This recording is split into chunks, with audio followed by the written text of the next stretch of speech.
श्री राम और रावण का युद्ध हुआ तो रावण ने श्री राम के छक्के छुड़ा रखे थे। उसे मारना कोई आसान कार्य नहीं था। यहाँ तक कि विभीषण ने श्री राम को बता दिया था कि इसकी नाभि में अमृत है, इसलिए नाभि पर निशाना मारने से ही इसकी मृत्यु होगी। परंतु उस पर भी श्री राम निशाना नहीं लगा पा रहे थे और अत्यंत दुखी होकर अंत में श्री राम ने पूर्ण परमात्मा यानी आदि राम को याद किया था। तब परमात्मा ने सूक्ष्म रूप में वहां प्रकट होकर रावण को मारने में राम की मदद की थी।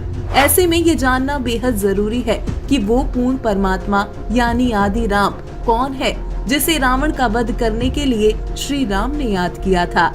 इस विषय में परमेश्वर कबीर जी कहते हैं, राम राम सब जगत बखाने, आदि राम कोई बिरला जाने।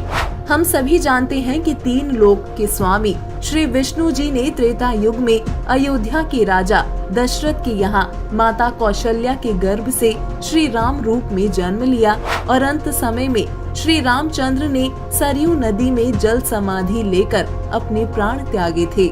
इसी तरह द्वापर युग में श्री विष्णु जी श्री कृष्ण के रूप में माता देवकी के गर्भ से जन्मे और अंत में एक शिकारी द्वारा छोड़े गए विषाक्त तीर के लगने से उनकी मौत हुई थी। वहीं गीता प्रेस गोरखपुर से प्रकाशित श्रीमद् भागवत के तीसरे स्कंद के अध्याय 4 से 5 में भगवान विष्णु अपनी माता दुर्गा की महिमा स्तुति करते